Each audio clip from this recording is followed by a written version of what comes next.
Quarkus Genesis sequence. Hello, welcome. So, hands up, who's here to talk about Quarkus? Hooray, otherwise you're in the wrong room. Set expectations right. And who's here to talk about Java? Hooray. Yeah, so if you want to talk about Quarkus but don't want to talk about Java, then we need to have a conversation. So we're here to talk about Quarkus, we're here to talk about Java, but I want to start by talking about Rust. But before you all leave, it's okay, because I'm going to start by saying bad things about Rust. Hands up, who here has done Rust programming?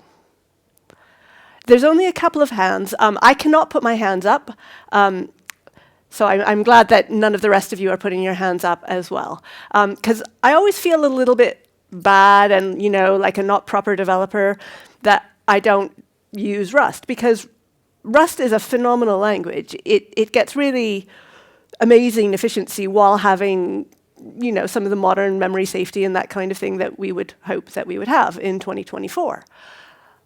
But although Rust is very efficient, there's a problem with Rust, which is that Rust is really, really hard to learn. And if you look up Rust on the internet, what you find is lots of forums of people going, oh, I've tried to learn Rust and it didn't really work, and now I feel really stupid. And you just see this over and over again. So the heading here is, isn't Rust too difficult to be widely adopted? To which the answer is actually, yeah. And what really makes me laugh is even when you find sites that are written by people who really think Rust is an awesome language, they have titles like Why Rust is Worth the Struggle. So, it's going to hurt. It's a bit like the dentist, but you'll be happy in the end, honest. And, in this article, they say things like, we approach with trepidation, and it's got this notoriously difficult learning curve. And I like this one as well. Rust is the hardest programming language up to that time that I've met. So, Rust, quite famously, doesn't have garbage collection. It actually does have garbage collection. It has reference counting garbage collection, but most people who don't count that as garbage collection.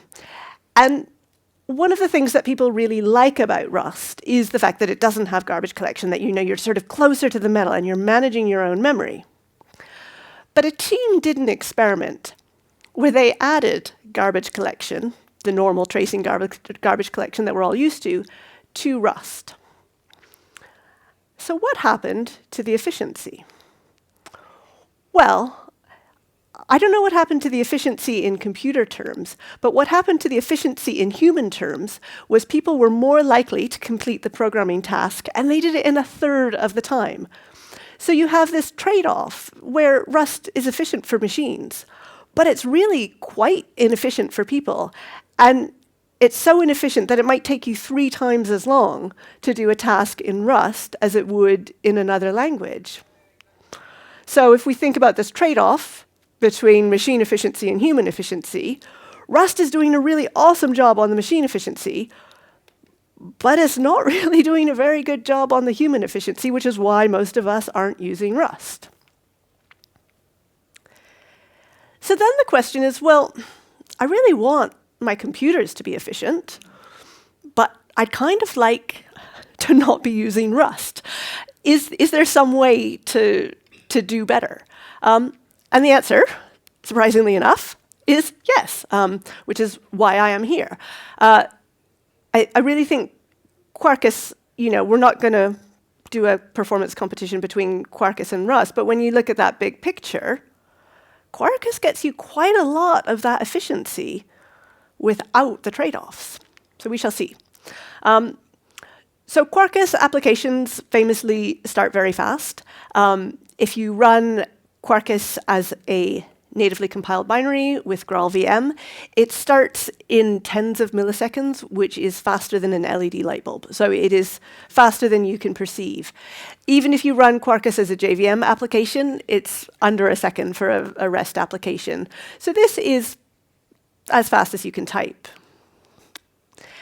And Quarkus applications have a really high deployment density. What this means is they have a low memory footprint, and so you can pack more of them onto a cloud machine than you could if you were using some other Java framework. I wonder what that could be. And the thing here is, this isn't just, oh, well, Quarkus is better than other Java, but if only we weren't using Java. This is, Quarkus is better than other ways of running Java, and it's actually so much better that we really are competing with the languages that people sort of say are super cloud friendly and super efficient. Like we're beating Node.js in terms of deployment density, which of course is, as Java developers, that's what we want to do. We always want to be better than Node.js. If we're using Quarkus, we are. But we're also getting pretty close to something like Go in terms of the deployment density. And that is cool. And I think often when we talk about Quarkus, people know about the startup time and they know about the deployment density. But one thing that we don't talk about enough is the throughput. If you run your traditional cloud-native application, you might have throughput something like that. If you run with Quarkus on native, you take a bit of a throughput hit. This is kind of what you'd expect. So you're trading off your footprint, your startup time, against your throughput. That's a trade-off that we've been really familiar with in computer science for a long time. So this is kind of familiar. But where it gets less familiar is, sort of, again, startup time footprint, we know what's going on.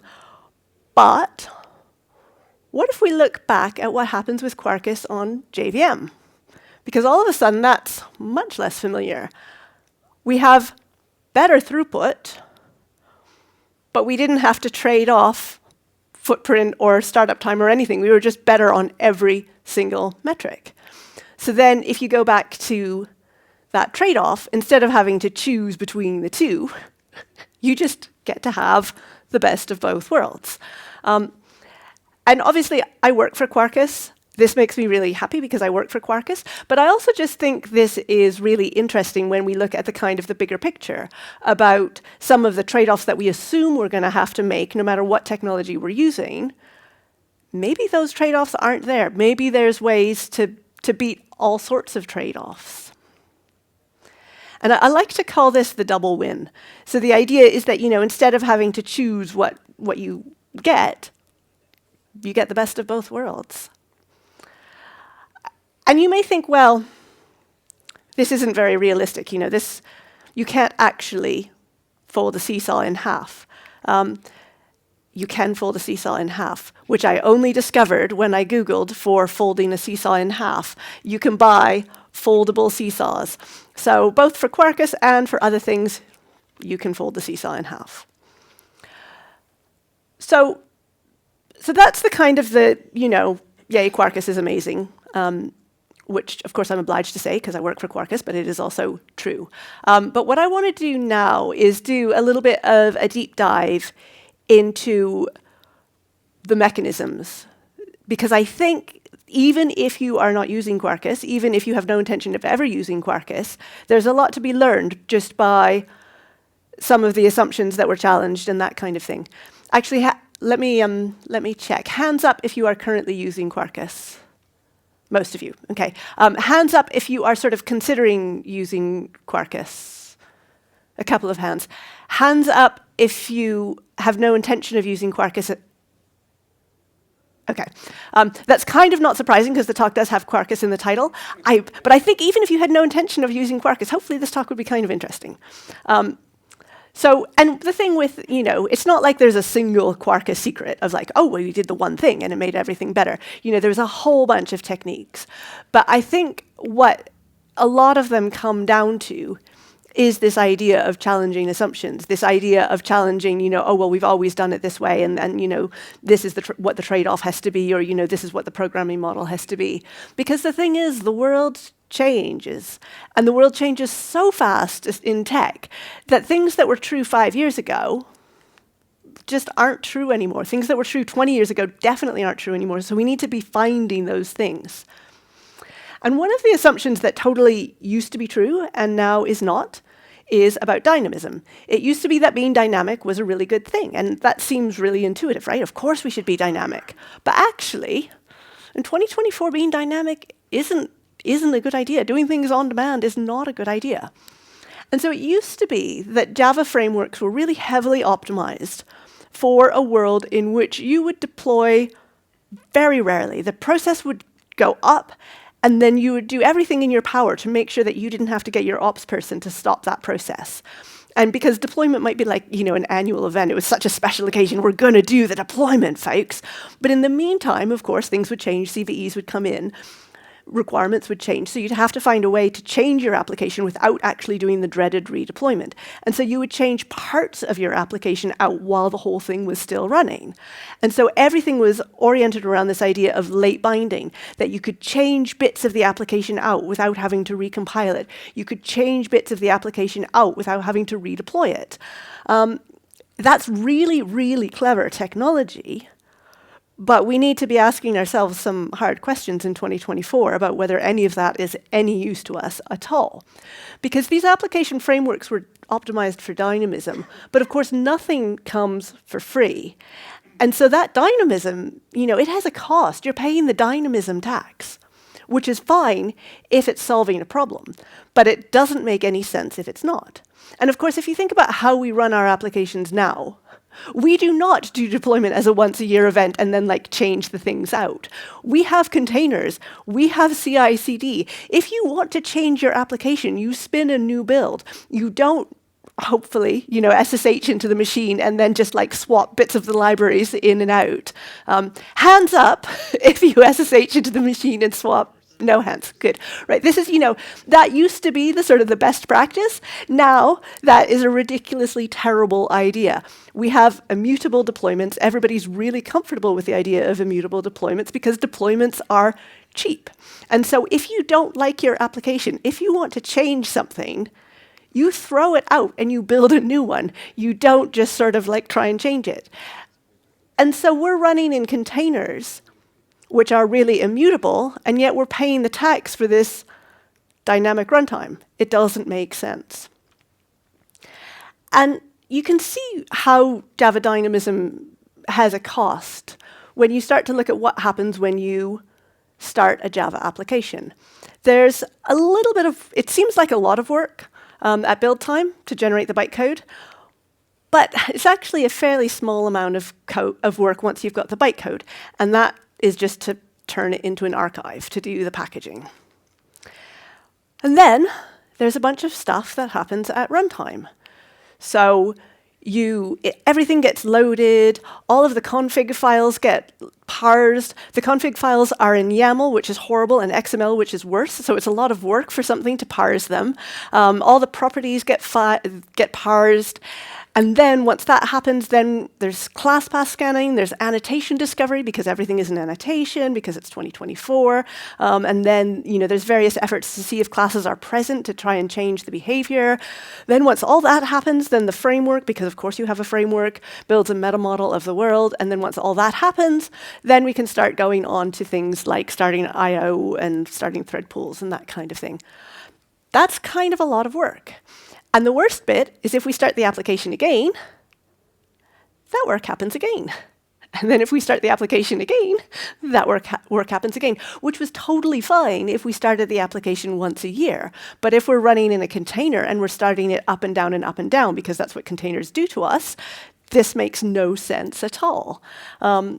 It's just kind of wasteful. And I like to think of it, a bit like that the application is a goldfish application, It has no memory of what it just did, so the next time you stop it and start it, it has to do all of the same work again. Doesn't make sense. And this affects all sorts of things. So as an example, when Hibernate starts, it will try and work out what JTA implementation you're using, so what you're using for your transactions.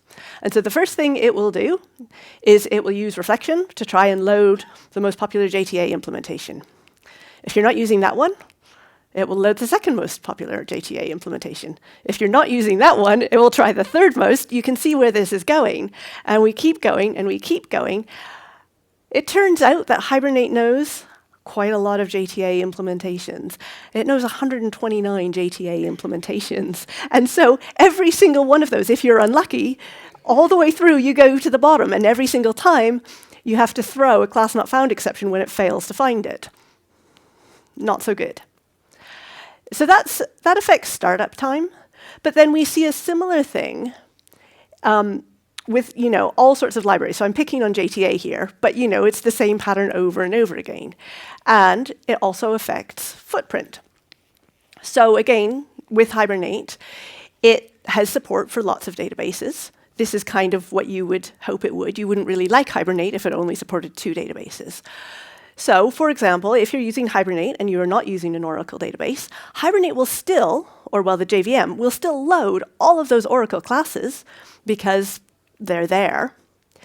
And then eventually, the JVM will work out, oh, we're not using any of those classes. We can optimize here. We can get rid of them. So they all get unloaded.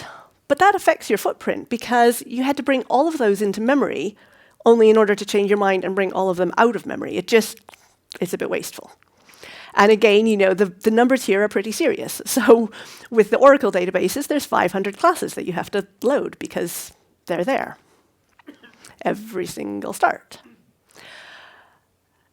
But what I think is really interesting about this is, again, we sort of expect, okay, well, if I optimize my process and I do more, if I've got all of this stuff that's happening at build time, that's going to affect, let me start over.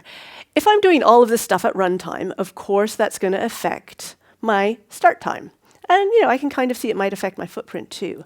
But this has a knock-on, long-running effect all the way through the life of your application. It also affects your throughput. And so as an example of how this happens, when you have an interface and you need to execute something that is an implementation of that interface, you might have multiple implementations of that interface, and only one of them is the one that is actually being invoked at this time. But the JVM has to do a bit of work to figure that out. And so it will look through all of the possible implementations in order to find the right one. And this doesn't take a long time. The JVM's efficient. But it's still not super fast. And so this is called megamorphic dispatching. And it's just something that ideally you would avoid. But if you have tons of stuff on your class path, you're going to be stuck with it. If you have less stuff on your class path, you can do monomorphic dispatching, which is much faster, higher throughput. So all of that is bad. How does Quarkus fix it? What we did was we said, well, why do we need to do all of this stuff at runtime? We have a build time. Let's just move all of that processing to build time because we know things aren't going to change once your application is tucked up nice and cozy in its container. And so at runtime, we still need to do stuff like starting the thread pools, but everything else can happen at build time. And so what this means then is that if you start repeatedly, that repeated start is efficient. There's only a small amount of work which is done each start. And that means that you're wasting less work, which is good, because waste is bad. And there's one nice benefit of this, is it means that if you want to do native compilation, you've already done, not all of it, but you've already done at least some of the heavy lifting needed for native compilation because you've moved your work to build time, which is what native compilation needs.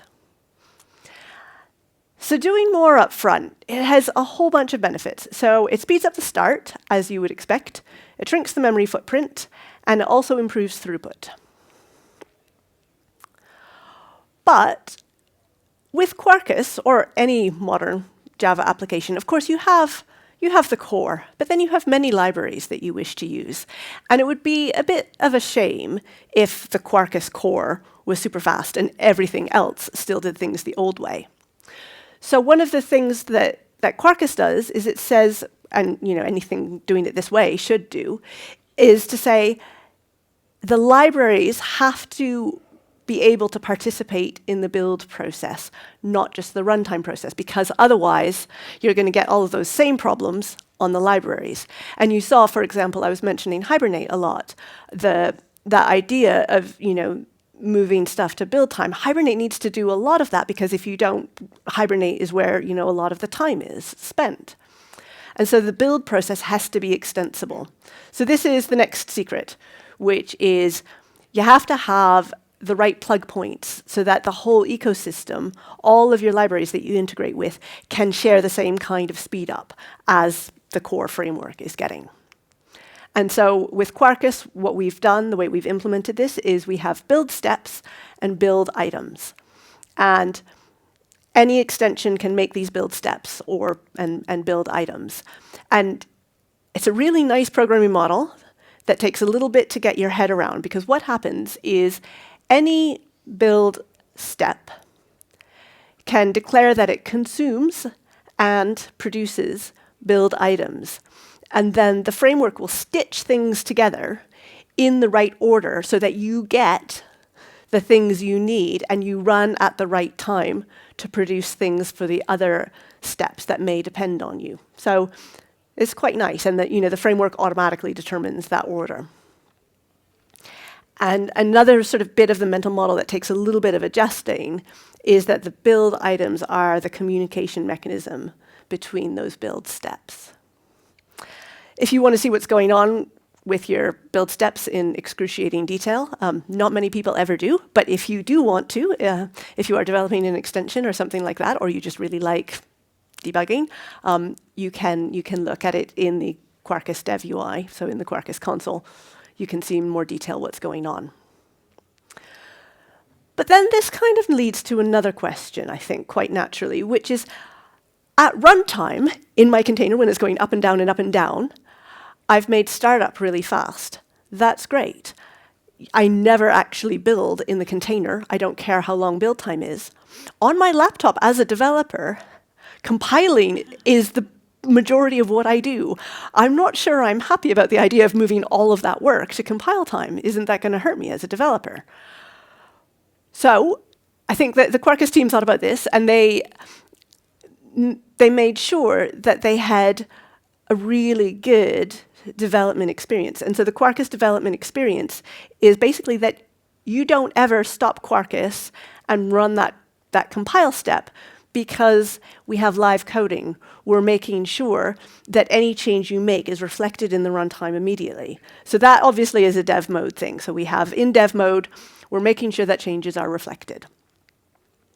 And some changes, you need to do a full restart. Some changes, it's just too much. Whereas other changes, actually, we don't need to do a full restart. We just need to possibly change a file or inject a file into the runtime. Some changes are kind of in the middle. So, something like a SAS change, that's just a file reload. Something like some class file changes, we have a JVM agent that will do the reload. Some changes, changing your class path, something like that, that's such a big change that you're going to have a full restart. But the restart is pretty quick. So it's still like 1.5 seconds. So that's, by the time I've tabbed from one window to another to see what's going on, the restart has happened.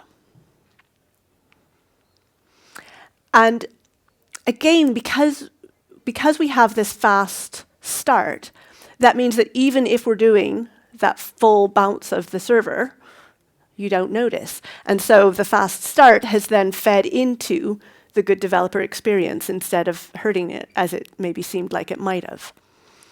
And this is really important, because when we talk about optimizing things and making them efficient, the thing that we really, really need to be making efficient is people, because all of us probably don't like the idea of talking about people as resources, but people are the most expensive resources, and so we need to take account of that when we think about how we do things. And so I've done a little bit of thinking of well, what is it that actually makes people efficient? One thing is make it hard to get wrong. Make it idiot-proof. Strong typing helps a huge amount with this. Garbage collection, as we saw with the Rust example, helps a huge amount with this. that tight feedback loop really, really helps so that, if you've gone wrong, quickly. And that's got to be for manual testing, and it's also got to be for automated testing. So it's on both of those paths. And then ultimately as well, your programming model should mean that you don't have to type very much, because typing is kind of annoying and it hurts your fingers if you do it too much. Java has done us a solid, I think, and strong typing and the garbage collection, that's something we just get from the language. All of the rest, sometimes we need to do for ourselves. So with Quarkus, we have this idea of developer joy. And developer joy is the stuff that we do to make it really, really delightful and awesome to use Quarkus. What supports the developer joy, fundamentally, is having an awesome index. If you have an awesome index, you can do all sorts of things. And most frameworks, libraries, that kind of thing, that do stuff that's not trivial stuff, they need to look through your code base, and they need to find all of the classes and interfaces that implement whatever annotation the framework has defined. And then it needs to find all of the classes that implement or extend some other class, and it's doing a lot of introspection of the code base. And annoyingly, Java doesn't really help us very much with this. Reflection can help us a bit, but there's not something in the reflection package to say, hey, find me all of the implementations of this. Hey, find me all of the things that have this annotation. And so what Quarkus has is a library called Jandex, which I think is short for Java Index. And basically what Jandex is offline reflection. And when you think about it that way, you sort of start to think, oh, yeah, this is going to be really useful for all sorts of things. Because once you have the index, you can do stuff. So, who here remembers aspect-oriented programming? Yeah, lots of hands. Aspect-oriented programming was such a nice idea, but it had some problems. And so many of those things that were like that, where it says, oh, I'm going to go through and I'm going to make changes to the code base, you see debuggability problems and you see performance problems. And so I think a lot of us now are actually a bit nervous of that kind of going through the code base stuff, because if it happens at runtime, there's this performance drag. But if we have an index, we can go back and we can do some of those same cool things that were possible with aspects, but without the disadvantages. So who here was in my talk with Trisha earlier? Most of you, but not all of you. OK, so I will go quick. I'll show some of the same examples. Normally, when you do logging, you have to type the name of the class that you're in, which is stupid, because the computer knows the name of the class. As the developer who just copy-pasted it, you probably got the name of the class wrong. With Quarkus, what we can do is we can just say, don't tell me the name of the class. I am a computer. I know the name of the class. So simple, but it makes sense. So as a principle, if you want to extend this, I think it's really, really important to say, don't make the human tell the computer what the computer already knows. That's just a waste of time for everybody. And then, going back to that conversation about the aspects, we instinctively, I think, if you have sort of a bit of an experience as a developer, when you see that kind of dynamism and that kind of magic, you say, oh, well, but that's going to be expensive. But it's not, because we have that Jandex index. So in this case, with the logging, for example, what we do is we use Jandex, we use that offline reflection to find everybody that uses the log class. And then we inject a static field there.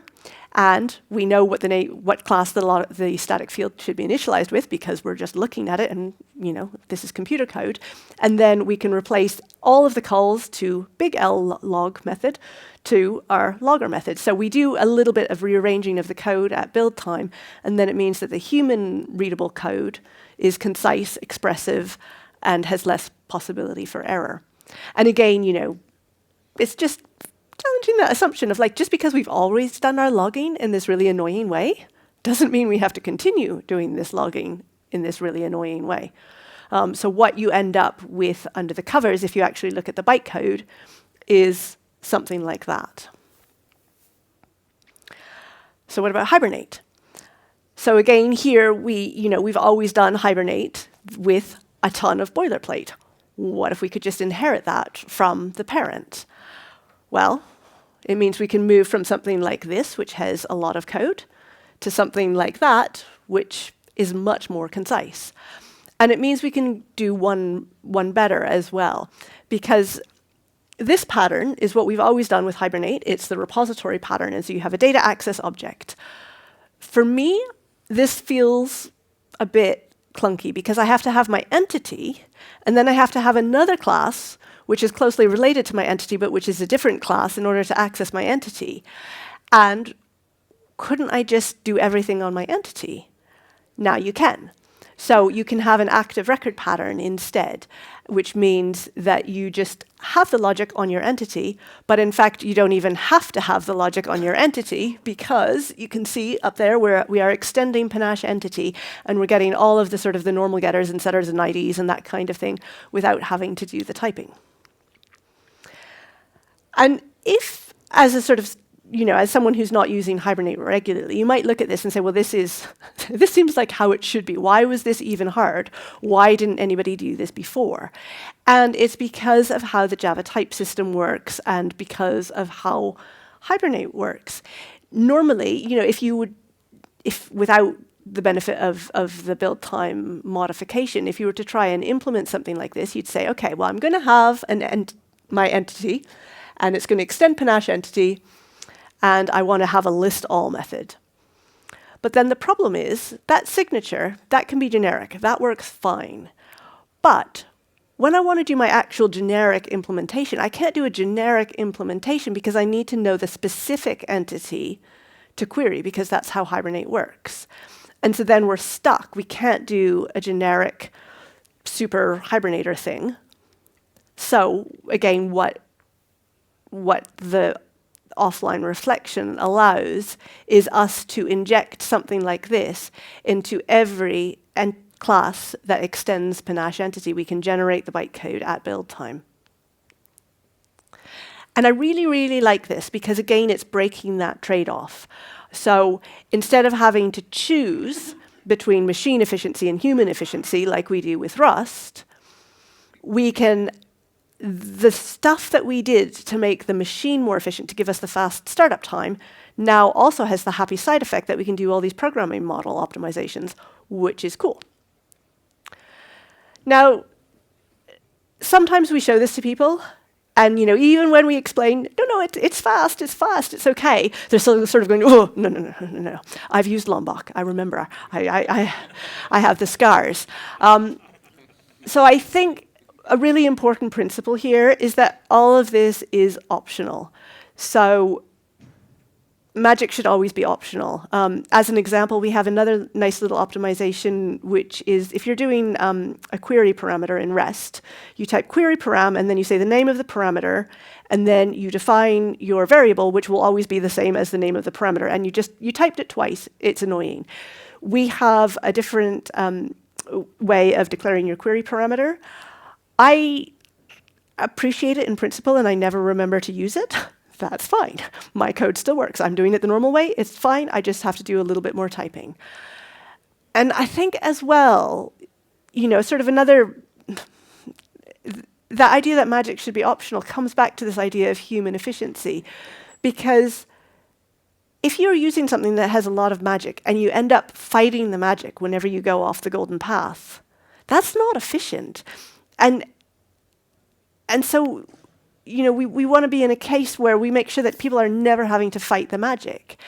And sometimes when you look at things, if you see just, one talk about them or one demo, and they're just on that, really simple, happy path, everything works. But then if you try and use it in production, if you try and use it on your real thing, you end up fighting the magic. That's no good. So I think as a, general life principle for all of us in our industry, we should be responsible, and we should be optimizing for real-world usage, not just demoware, even if we can make something that looks really cool in a demo. If it doesn't actually work for people in the real world, we shouldn't have done it. So, another important part of our machine efficiency is that we have a reactive core. And is Clément here? Clément is not here, okay. So I had a little bit of writing about Quarkus performance the other day, and Clément looked at it and he said, but you haven't talked about reactive at all. And I said, that's because I prefer not to think about reactive programming. However, Clément then pointed out that if you look at the Tech and Power benchmarks, a majority of the frameworks that go really, really fast have reactive core, so things like Vertex. On the other hand, if you look at ordinary developers, the majority of them choose not to use reactive programming because life is short and reactive hurts heads. So what we've done with Quarkus, and I'm glad Clément's not here, because the more I talk, the more he's going to be unhappy with me, because Clément, is very good at reactive programming, unlike me. What we've done with Quarkus is we are based on Vertex, so we have this reactive core. If you wish to, you can do reactive for your whole stack. So you can do reactive programming with Quarkus. It is awesome. If you are lazy and a little bit stupid, well, sorry, no, I should not say stupid. If you are, if you are lazy and you prefer not to hurt your head by thinking about reactive programming, like me, you can ignore the reactive core and just do programming exactly the same way. You get the reactive speed up, but you don't have to worry about it. And I think this is, again, the sort of the opposite of the Rust case, where you can use Rust and you can get that efficiency, but you have to think really hard about it. Here, we're doing the engineering to give you the efficiency, but without the need for you to think hard about it. And I just want to mention as well, because reactive hurts heads, I think we were all very excited with the introduction of virtual threads, because we said, this is awesome, I will get those performance benefits without having to do reactive programming. Virtual threads is not the same as a full reactive core. So even if you're using virtual threads somewhere, that's not equivalent to the reactive core. But now I'm going to move away from the topic of reactive programming, because I want to talk a little bit about, again, that bigger picture. When we look at our performance improvements, there's various ones, but there's a common factor that I think we can maybe pick out. And to do that, I want to pick on a few of my colleagues. So Sane was supposed to be here. He wasn't able to be here. And he does a lot of work with Hibernate, and he really did that work to move Hibernate to sort of boot in advance. And Franz is here. And so, he's a performance engineer, and I'm always a little bit uncomfortable talking about performance in front of Franz, because I know I'm going to get it wrong. But he's made huge differences to all sorts of performance things. And then, of course, there's Mario, who you all saw yesterday, and he is also here. And Mario has again made some huge improvements to Quarkus performance, but then also to some of the surrounding projects. So, for example, he put in some really cool improvements to Jackson to improve the behavior of Jackson with virtual threads. So what's common between Sane Greenavero and Francesco Negro and Mario Fusco? What is it that just... And, well, you can see what the common factor is. And of course, I'm being a little bit silly here. Hands up, who is Italian in the audience? Okay, so there's 3 Italian people. So for you, being Italian is awesome, and it's what makes Quarkus awesome. For everybody else, you don't have to be Italian. You can still make Quarkus awesome. There's a huge community effort, and there's a huge amount of engineering that goes into Quarkus. Only some of them were Italian. And in fact, we just reached the milestone that we have over 1,000 contributors to Quarkus core. So I haven't done the statistics, but not all of them were Italian. But I think there still is, the point still stands that although you don't have to be Italian, I talked about Italian graft. Graft is a slang UK English word that means really, really hard work. And that is definitely something, that all of Franz and Sane and Mario have done, and as well as lots of other people in the Quarkus team. Because, some of these improvements, this is not easy stuff. This is not trivial engineering. And so Franz is, he's a bit like a dog with a bone. When he gets a problem, you just can't get him away from it. And this performance process, it's not it's not always fun and games. Some of it is, just doing that hard, somewhat thankless work of, you profile and then you shave something off, and then you profile and you shave something off, and you profile and you shave something off, and you profile and you shave something off. And it is a little bit repetitive, so I'm really glad that Franz is doing it rather than me. And so Franz actually talks about this idea of obsession as a service. So again, you need someone who's going to find that problem, and instead of going, that's kind of hard, I have other things to be doing. Oh, look. He really digs into it. And there's all sorts of examples of this, but I want to show one because this is particularly interesting. I mentioned the Tech and Power benchmark. This is something that we do look at our results on, and we found an interesting thing, which is when we went to, on a sort of a normal flame graph, we might look something like this if we had a small number of cores. And then if we went to a situation where we had a bunch of cores, so you can see that's sort of like a nice, even kind of round mountainy shape. And then if we went to lots of cores, the shape changed quite a lot, which is unexpected. And what was particularly troubling was that big gap there where there's almost nothing being done. So what's going on? Why all of a sudden did we, did the graph change shape? And to find out, what Franz did, as any normal human being would do, is read 20,000 lines of assembler code. That was supposed to be funny, by the way. Yeah. You see, now I'm a bit worried that all of you are sort of going, oh yeah, read 20,000 lines of ASM. Yeah, obviously. I do that for, just, over my lunch break for entertainment. And the pattern that Franz found was a problem was this, which should be making you worried, because my code has this everywhere. Everyone's code has this everywhere. But we found that there was a scalability problem. And if you had lots of cores, all of a sudden, this really innocent code that should be well optimized by the JVM didn't scale properly. And what was happening was that if you had lots of cores, you were we call it cache pollution. So we would be, once you had multiple cores, every time you would do that check, stuff would come in from all of the cores into the cache. And so if you had more cores doing that check, your cache would just always be evicted.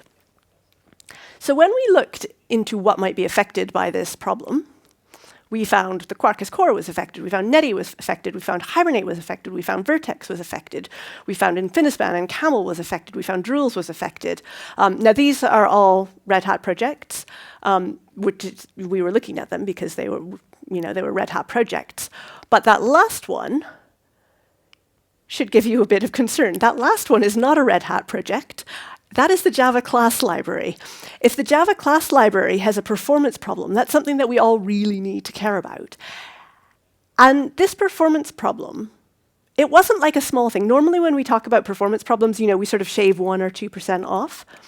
When we fixed this problem and we reran our benchmarks on the multi-core system, what we found was a change from, in this example, 1.8 million requests per second to 5.8 million requests per second. We got almost 3 times the performance by fixing this bug. So this is a huge, huge performance change.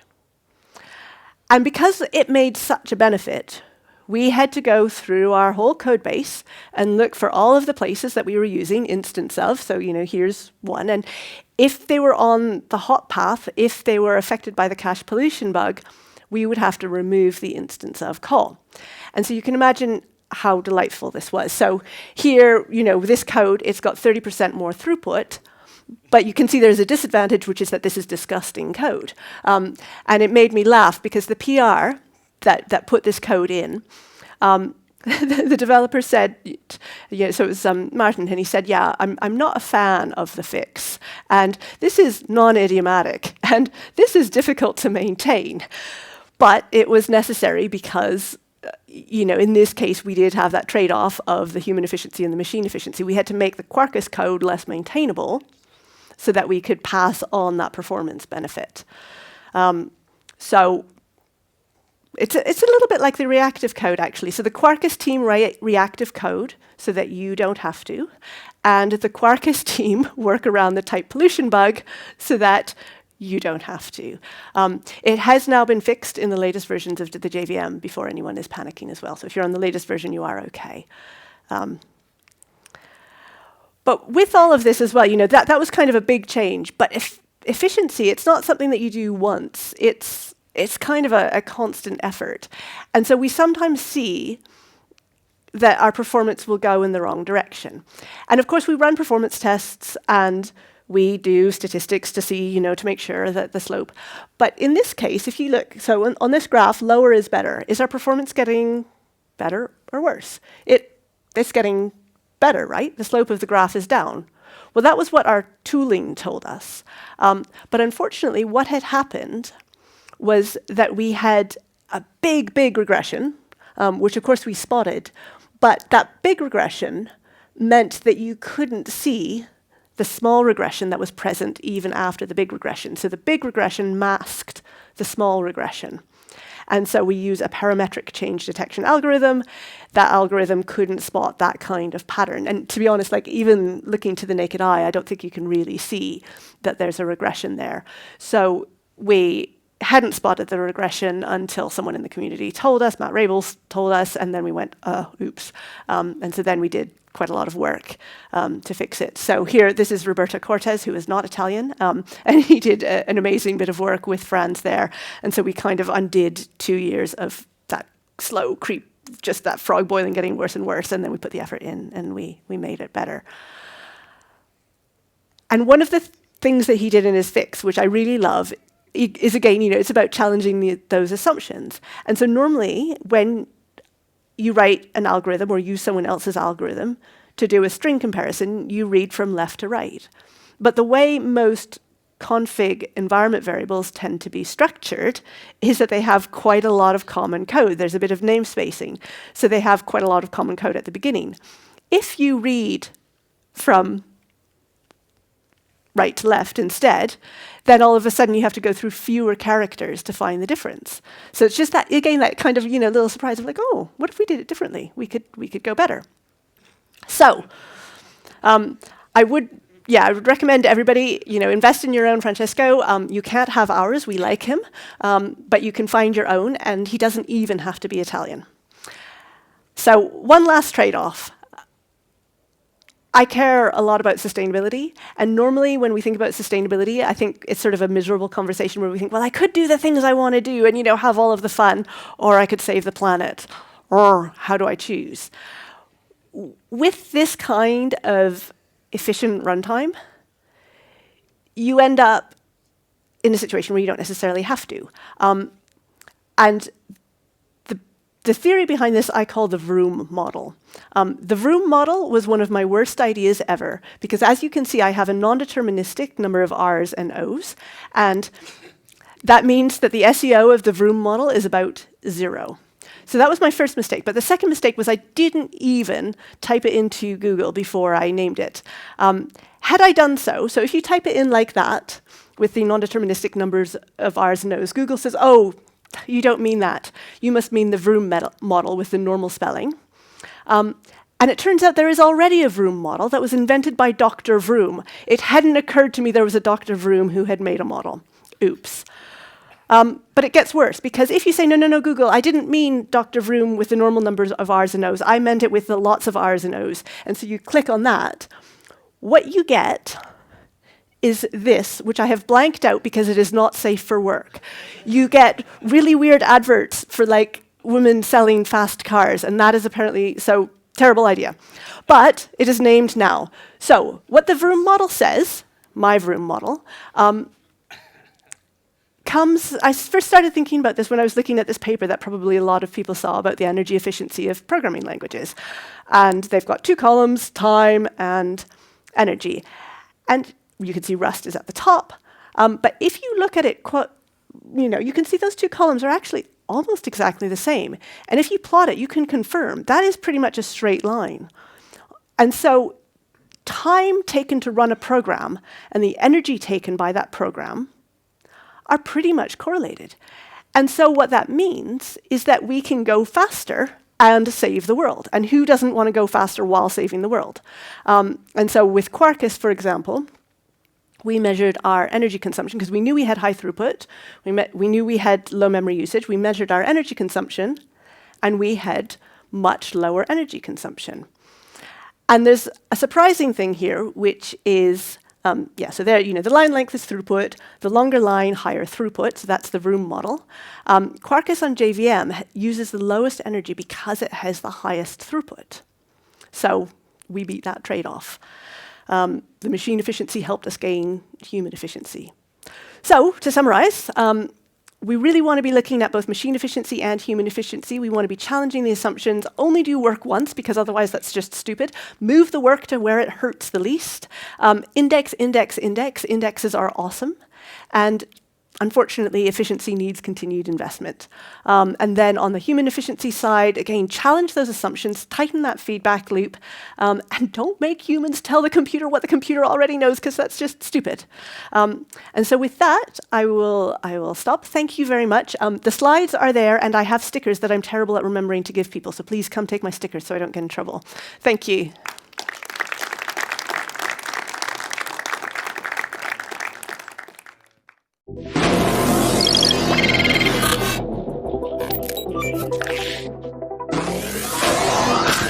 All systems are nominal. Initialize Genesis sequence.